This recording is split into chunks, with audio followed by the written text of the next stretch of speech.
Hi అండి, welcome to Abhi info. మొత్తానికైతే చాలా మంది అయితే సబ్సిడీ రావట్లేదని చెప్పేసి అడుగుతున్నారు. దాని గురించి అయితే వీడియో అయితే చేస్తున్నాను, పూర్తిగా చూడండి. మన ఛానల్ కూడా సబ్స్క్రైబ్ చేసి లైక్ చేసి సపోర్ట్ చేయండి. మీకు ఇలాంటి మరెన్నో విషయాలు అయితే మీకు ఎప్పటికప్పుడు తెలిసి చెప్పే ప్రయత్నం అయితే నేను చేస్తుంటాను.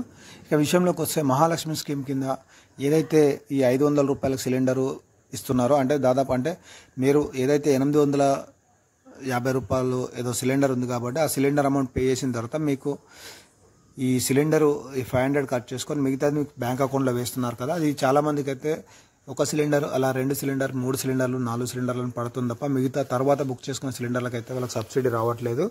ఎందుకని చెప్పేసి చాలామంది అయితే అడుగుతున్నారు. అయితే దీని గురించి అయితే నేను ఈరోజు ఆఫీస్కి వెళ్ళడం అయితే జరిగింది.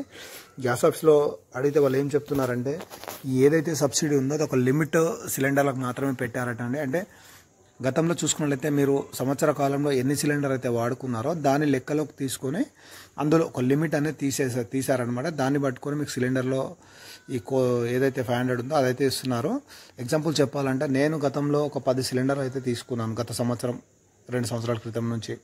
ఈ వాళ్ళు ఏదైతే టైమ్ ఆఫ్ పీరియడ్ తీసుకున్నారో ఆ టైంలో మనం ఎన్ని సిలిండర్ బుక్ చేసుకున్నాం దాన్ని బేస్ చేసుకొని వాళ్ళు లిమిట్, అంటే నేను ఒక 10 బుక్ చేసుకున్నాను అంటే అందులో ఒక 3-4 మాత్రమే సబ్సిడీ ఇవ్వనున్నారు. మిగతాయి మాత్రం సబ్సిడీలకు రాకుండా వాళ్ళైతే చేస్తున్నారన్నమాట. దాని ద్వారా ప్రభుత్వానికి ఆదాయం మిగులుతుంది. అలాగే లబ్ధిదారులకు కూడా ఎక్కువ సిలిండర్లు యూజ్ చేయకుండా అనేది ఒక వాళ్ళు మంచి ఆలోచనతో అనుమతి చేసిరా, లేకపోతే అంటే ప్రభుత్వ బడ్జెట్ దృష్టిలో పెట్టుకొని కట్ ఆఫ్ తీసుకొచ్చారా తెలియదు. కానీ మొత్తానికైతే ఒక 10 సిలిండర్లు గత సంవత్సరం కాలంలో, 2 సంవత్సరాల కాలంలో తీసుకున్నట్లయితే వాళ్ళు అంటే ఒక 3-4 సిలిండర్లు, కొందరికి 2 సిలిండర్లకు ఇచ్చారు, కొన్ని 3, అంటే 2-3 ఇట్లా, అంటే కొన్నిటికి మాత్రమే ఇచ్చారు తప్ప మీరు ఎన్ని సంవత్సర కాలంలో 20 బుక్ చేసుకుంటే 20కి మీకు సబ్సిడీ ఇవ్వరనమాట. ఇదైతే గుర్తుపెట్టుకోండి.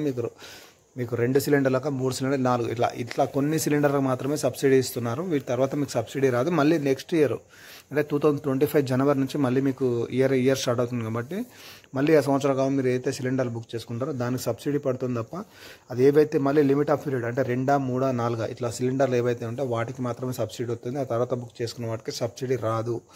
ఇదైతే గుర్తుపెట్టుకొని మీకు తెలిసిన వాళ్ళందరూ షేర్ చేయండి. ఎందుకంటే మీకు ఆఫీసులో చుట్టూ తిరిగి మాకు టైం వేస్ట్ చేసుకుంటారనే ఉద్దేశంతో వీడియో చేస్తున్నాను. ఎందుకంటే అందరికీ ఇది చాలా అంటే అమౌంట్ అని ఎవరు కాదన్నారు కాబట్టి నేను వీడియో అయితే చేస్తున్నాను. అలాగే ఇంకా ఎవరికైతే సబ్సిడీ రావట్లేదో, అలాగే ఇంకా గ్యాస్ లెటర్ ఎవరికైతే రాలేదో మీరైతే ఒకసారి గ్యాస్ సంబంధించి ఎవరైతే మీకు సప్లై చేస్తారో వారికి అడగండి. మీకు లెటర్ అయితే ఇస్తాడు మీ గ్యాస్కు సంబంధించి మీ పేరు మీద. అలాగే మీరు ఆఫీస్కి వెళ్ళండి. ఆఫీస్లో కూడా మీకైతే ఈ ఏదైతే ప్రజాపాలన అప్లికేషన్ చేశారో దాంట్లో మీ కన్జ్యూమర్ నెంబర్ ఎంట్రీ కరెక్ట్ ఉందా లేదా చెక్ చేసుకోండి. కరెక్ట్ ఉంటే మీకు కూడా సబ్సిడీ వస్తుంది. సబ్సిడీ రాని వాళ్ళు అయితే మీరు ఒకసారి అయితే చెక్ చేసుకోండి. అలాగే మీకు తెలిసిన వీడియో షేర్ చేసి లైక్ చేసి సపోర్ట్ చేయండి. ఇలాంటి మరెన్నో ఇన్ఫర్మేషన్ కోసం థ్యాంక్ యూ.